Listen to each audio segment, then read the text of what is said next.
할렐루야. 7월 20일 주일 매일 성경 묵상 가이드입니다. 오늘 말씀은 요한계시록 13장 11절에서 18절의 말씀입니다. 목구멍이 포도청이다 라는 말이 있죠.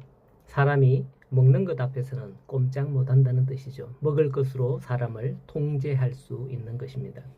오늘 말씀에 보면 또 다른 짐승이 땅에서 올라온다라고 합니다. 지난번에는 바다에서 올라왔었죠. 땅은 사람이 사는 곳입니다. 그래서 이 둘째 짐승은 거짓 선지자를 상징합니다. 세상을 다스리는 권세와 인간의 영혼을 휘어잡는 능력과 경제권 이런 것들을 한 손에 쥐어 사탄과 즉 그리스도를 경배하는 자들에게는 세상의 것을 믿기로 불신앙을 강요하고요. 하나님의 백성들에게는 모든 그러한 것들을 믿기로 해서 정치, 경제, 사회적인 그런 모든 면에 있어서 핍박을 가하는 그런 존재이죠. 그렇다면 이러한 즉 그리스도 선지자들이 그와 같이 위장된 모습과 사탄의 말로 사람들을 속여 이루고자 하는 1차적인 목표가 무엇이겠습니까? 본문 12절은 대답하기를 땅에 사는 자들을 처음 짐승에게 경배하게 하니라고 말씀하고 있습니다. 사람들로 하여금 즉 그리스도를 경배하게 하는 1차적인 목표라는 겁니다. 물론 궁극적인 목표는 자기네들과의 함께 그 멸망의 길로 내 혼자 죽을 수 없다 이런 의도겠죠. 거짓 선지자들은 자신들의 정체를 분명하게 드러내지 않고 은밀하게 교회에 침투하죠. 그들은 자신이 하나님의 양인 것처럼 위장하여서 사람들을 속이며 성도들을 미혹합니다. 자신들이 무언가 대단한 능력을 가진 것처럼 그렇게 자신들은 이런 걸 다 할 수 있다 이런 행세를 합니다. 하나님의 계시를 또 받았거나 은사가 특별한 은사가 있는 것처럼 예언의 은사라든지 이러면서 이런 것들로 위협을 하고 막 이게 하고 접근을 하죠. 근래에 이러한 형태를 보이는 무리들이 딱 있죠. 바로 신천지가 이런 무리 중에 하나입니다. 자기들은 양인 척하면서 꼭 교회에 숨어들어와 성도들을 미혹하죠. 이러한 모습을 보면 양을 속이기 위해 양의 탈을 쓰고 오는 늑대와 별반 다를 게 없는 겁니다. 많은 성도들이 이렇게 미혹에 넘어가는 것을 볼 수 있죠. 우리는 어떻게 대처해야 될까요? 말씀을 바로 아는 길밖에 없습니다. 저 사람이 신천지예요? 아니에요? 이렇게 목사님에게 누구에게 일일이 물어볼 필요가 없습니다. 말씀에 서면 바로 서면 이건 말씀과 다른데? 라고 이렇게 알게 되는 거죠. 아무리 물질과 권세와 능력으로 위협해도 말씀과 다르면 그들에게 받는 은혜는 뭔가 물질적인 제공, 도움의 손길 여러 가지 있잖아요. 그죠? 그런 은혜를 주고서 빼도 박도 못하게 그래 만들거든요. 하지만 그 은혜가 더 이상 은혜가 아닌 것을 알게 되는 거예요. 나를 미혹하기 위한 덫이었구나라는 걸 말이죠. 그래도 그 사람이 나에게 잘해줬는데 이런 말은 할 필요가 없어요. 그 사람이 나에게 덫을 씌우기 위해서 그렇게 잘해준 거예요. 그게 은혜가 아니라 그게 덫이라는 것을 명심하셔야 되죠.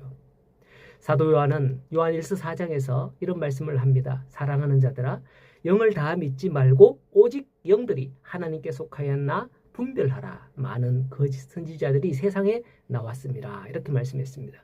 그렇습니다. 우리는 그 영들이 하나님의 말씀에 근거하여 그가 하나님께 속한 영인지 또는 즉 그리스도에게 속한 영인지 분별할 수 있어야겠습니다. 좀 전에 신천지에 비유해서 거짓 선지자들을 말했습니다마는 말세에 등장하는 그 거짓 선지자들보다는 훨씬 신천지보다는 훨씬 더 강하다는 걸 알아야 될 겁니다. 13절에 보면 큰 이적을 행하고요. 심지어 사람들 앞에서 막 불이 하늘로부터 막 땅에 내려오게 하는 그런 능력을 막 행하기도 한다. 이렇게 말씀을 하고 있죠.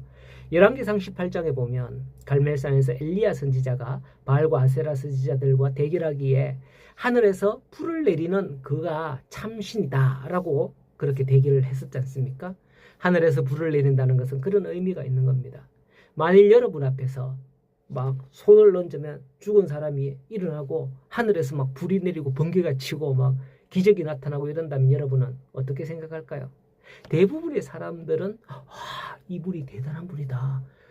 천사가 아닌가 이런 생각을 하겠죠. 특별한 존재로 생각을 하지 그 사람이 설마 악마일까? 우리 병을 고쳐줬는데 뭐 이렇게 생각을 하지 않거든요. 그래서 많은 사람들이 그 앞에서 미혹될 수밖에 없는 겁니다. 그리하여 14절에 보면 말세에 그것을 본 사람들이 그것을 위하여 우상을 만들며 짐승은 또 그 우상에게 생기를 넣어주어서 우상, 나무나 돌이나 이런 걸로 만든 그 우상이 말을 막 하게 하고 이런 희한한 일을 행한다는 거예요. 과연 얼마나 그런 광경 앞에서 여러분들은 놀라지 않을 수 있을까요? 아, 저건 사탄이야, 저 그리스도야, 이렇게 할 수 있을까요? 16절 이하에 보면 이런 자들도 자신들이 추종하는 무리들에게 그 오른손이나 이마에 표를 받게 한다라고 하죠. 앞서 1절에 하나님께서 자기 백성들을 구별하기 위해서 천사들을 통해서 그 이마에 인을 쳤다 그랬잖아요. 그런데 짐승이 경배하는 즉 그리스도도 자기들을 추종하는 무리와 그와 비슷한 방식으로 행한다는 거죠. 우리는 앞서 우리 성도들이 인을 받지 않는다는 건 제쳐두고서 오른손이나 이마에 인을 치는데 믿는 자들은 그 표를 받으면 안 된다 하는 식으로 그거를 강조를 많이 해왔어요. 그래서 그 표를 받지 않는 자는 매매를 못하게 하고 그러하기 때문에 우리 성도들은 그 표를 안 받아야 되기 때문에 그때가 되면 뭔가 물건도 살 수 없고 굶주리지 않을까, 먹을 걸 구할 수도 없으니까 큰일 나겠구나 하는 그런 염려를 666 짐승의 표, 이마에나 오른손에 표를 받는 것에 대해서 그런 염려를 많이 했습니다. 하지만 분명히 알 것은 이게 하나님의 인치심을 따라하는 듯한 모양새라는 거죠. 오늘날 이단들도 보면 자기네들도 교회라고 하고요. 성경에서 좋은 말만 자기들이 다 가져다 써요. 기쁜 소식 선교회 박옥수 목사 이단이거든요. 그네들이 기쁜 소식 선교회, 기쁜 소식은 우리가 전해야 돼. 우리가 전하는 게 기쁜 소식인데 그 사람들이 그 말을 먼저 쓰는 거죠. 하나님의 교회, 그것도 이단이거든요. 이름만 들어서는 야, 이거 하나님의 교회잖아. 이단인지 아닌지 세상 사람들은 어떻게 알겠어요? 신천지, 성경 계시록에 나오는 하나님이 만드시는 그 장차 주실 세상인데 그 신천지란 말을 이단 자기네들이 갖다 씁니다. 정통교회와 똑같이 교회라 그러고 이렇게 하는 걸 볼 수 있죠. 아니, 신천지에 해외 선교까지 해요. 요즘에 보면 선교사들도 있어요. 이와 마찬가지로 말세에도 비슷하겠다라는 걸 알아야 합니다. 그러므로 성도는 그 겉모습에만 속지 말고 그 정체를 정확하게 구별해야 합니다. 그들이 이런 기적과 이적을 행하는 것은 자기들끼리 잘 해보기 위함이 아니에요. 우리 성도들을 미혹해서 넘어뜨리기 위한 속임수인 거죠. 이러한 것들을 아는 특별한 지식이 우리에게 필요한 게 아니라 이 말씀을 아는 이게 중요해요. 기본, 말씀이 기본이죠.